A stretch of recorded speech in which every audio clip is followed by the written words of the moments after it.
आऊज़ुबिल्लाहिमिनश्शैतानिर्रजीम बिस्मिल्लाहिर्रहमानिर्रहीम। दोस्तों, कुरान के पहले इस बारे में आता है कि अल्लाह ताला ने बताया फरिश्तों को कि मैं एक मखलूक बनाने जा रहा हूँ, इंसान बनाने जा रहा हूँ जो मेरी इबादत करेंगे, मुझसे मोहब्बत करेंगे। तो फरिश्तों ने कहा कि या अल्लाह, इबादत के लिए तो हम ही बहुत हैं, तो आप इन्हें ना बनाएं, ये फसाद करेंगे। तो अल्लाह ताला ने फरमाया कि बेशक जो मैं जानता हूँ वो तुम लोग नहीं जानते।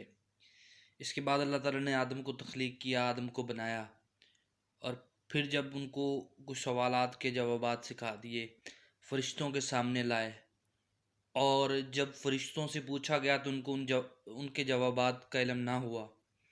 और जब पूछा गया हज़रत आदम अलैहिस्सलाम से तो हज़रत आदम अलैहिस्सलाम को जवाब मालूम थे, उन्हें आ गए। तो तब अल्लाह ताला ने फरमाया कि अब बताओ, मैंने आपसे कहा था ना कि जो मैं जानता हूँ वो तुम नहीं जानते, तो अब तुम इस तरह करो, आदम को सजदा करो। जब अल्लाह ताला ने आदम को सजदा करने का हुक्म किया तो शैतान ने इनकार कर दिया, इब्लीस ने इनकार कर दिया। उसने कहा, या अल्लाह, मैं आग से बना हूँ और ये मिट्टी से बना है, तो मैं इससे ज़्यादा पावरफुल हूँ। हालांकि वो सच कह रहा था, लेकिन अल्लाह के नज़दीक कोई कितना भी सच्चा हो, लेकिन जब तक वो अल्लाह को प्यारा ना हो, अल्लाह की बात को ना माने, वो कभी सच्चा नहीं हो सकता। उससे अल्लाह कभी मोहब्बत नहीं कर सकता, ख्वाह कितना भी दुनिया के लिहाज में, या कहते हैं ना कि लॉजिकली, दुनिया में मेरे दोस्तों अगर लॉजिक ही सब कुछ होती तो खुदा को मानने की लॉजिक सबसे बड़ी ये होती कि हमने तो खुदा को देखा ही नहीं है। तो अगर दुनिया में लॉजिक ही सब कुछ ये होती तो नबी अलैहिस्सलाम की हदीस है कि आप सल्लल्लाहु अलैहि वसल्लम जब एक दफ़ा एक सहरा में से गुजर रहे थे तो आपके साथ एक सहाबी थे। तो सहाबी वाक़या कोट करते हैं, सहाबी कहते हैं कि नबी अलैहिस्सलाम को ना हाजत हुई पेशाब की। तो नबी अलैहिस्सलाम ने क्या किया कि आपने वहाँ पे कोई था नहीं, कोई आड़ नहीं थी जिसके आड़ में आगे आप नबी अलैहिस्सलाम पेशाब कर सकते। तो आप वसल्लम ने उंगली के इशारा किया, दो दरख्तों को वो ज़मीन को चीरते हुए बराबर रहे। उन्होंने आड़ की तो नबी अलैहिस्सलाम ने उधर पेशाब किया, और उसके बाद वो दरख्त दोबारा अपनी जगह पे चले गए। दोस्तों, अगर दुनिया के किसी साइंसदान को, साइंटिस्ट को ये बात बताई जाए कि ऐसा वाक़या कोड हुआ है, तो वो कभी भी नहीं मानेंगे कि भाई ऐसा हो ही नहीं सकता कि दो दरख्त ज़मीन को फाड़ के आपस में बराबर आएँ, 2 मिनट के बाद फिर वो वापस अपनी जगह पे चल जाएँ। तो जो अल्लाह का निज़ाम है वो लॉजिकली चलता ही नहीं है, ठीक है।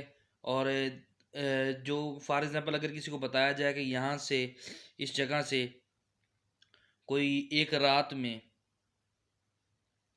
दुनिया का जो आखिरी मुल्क है साउथ अफ्रीका, कि वहाँ तक कुछ जाता है और वहाँ से रात के बाद वापस भी आ जाता है, तो आम बंदा सोचेगा कि यार यहाँ से जो सफ़र है वो 28 घंटे का जहाज़ में, तो रात तो सारी 8 10 12 घंटे की होती है, तो ये तो झूठ बोल रहा है।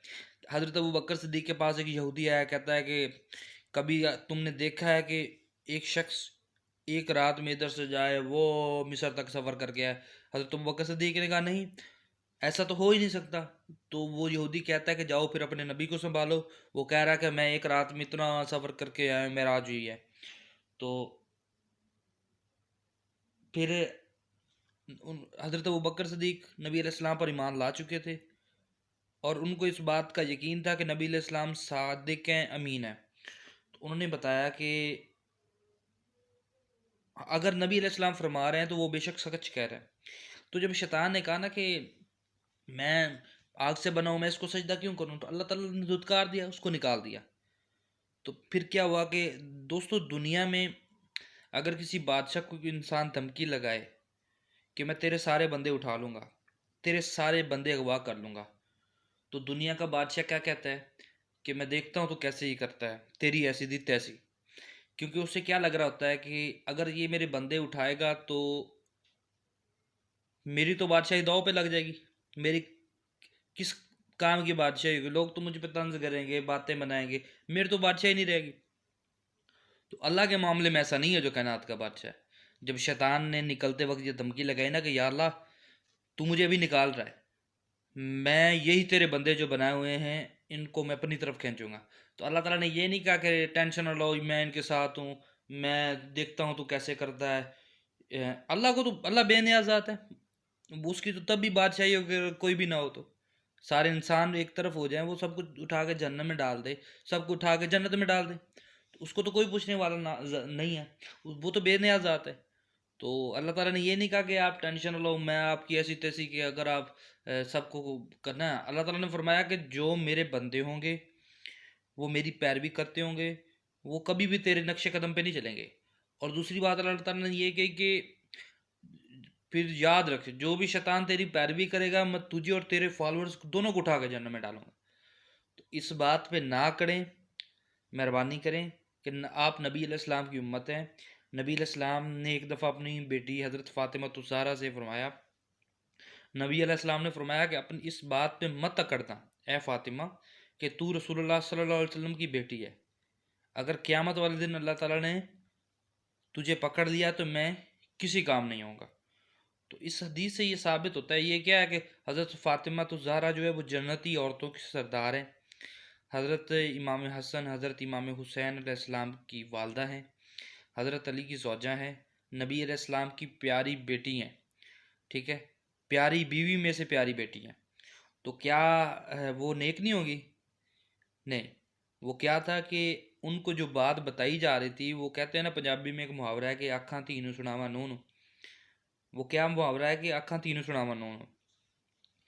यानी कि वो जो उनको बताया जा रहा था वो हमारे लिए बताया जा रहा था उम्मत में से, कि कोई शख्स निस्बत की वजह से जन्नत में नहीं जाएगा। अगर वो जाएगा वो अपने अमाल और अमाल के साथ भी अल्लाह का फजल होना चाहिए। नबी अलैहिस्सलाम ने एक दफ़ा फरमाया कि कोई शख्स महज इस वजह से वो जन्नत में दाखिल नहीं हो सकेगा कि उसके अमाल अच्छे हैं, कि कोई शख्स महज अपने अमाल के सबब जन्नत में दाखिल नहीं होगा जब तक अल्लाह का करम ना हुआ। तो एक सहाबी ने बड़ी जुर्रत करके पूछा कि या रसूल अल्लाह आप भी?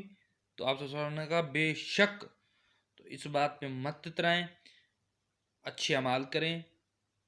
अल्लाह के नबी इस्लाम की हदीस है कि जो मोमिन के लिए जो दुनिया है वो कैद खाना है, और काफिर के लिए जो दुनिया है वो जन्नत है। तो एक मोमिन शख्स जो होता है उसके लिए ज़िंदगी में सबसे खुश नसीब दिन वो होता है जिस दिन वो इस जहान फ़ानी से जाता है। तो आप मेहरबानी फरमाएं इस बात पे गौर करें। अल्लाह ताला मैंने जो हक बात कही वो हमारे दिलों में रास्ख फरमाए, और अगर गलती से कोई जज्बात में आके मेरे मुंह से कोई गलत बात निकल गई हो तो अल्लाह ताला हमारे दिलों से माफ़ फरमाए। जज़ाकल्लाह।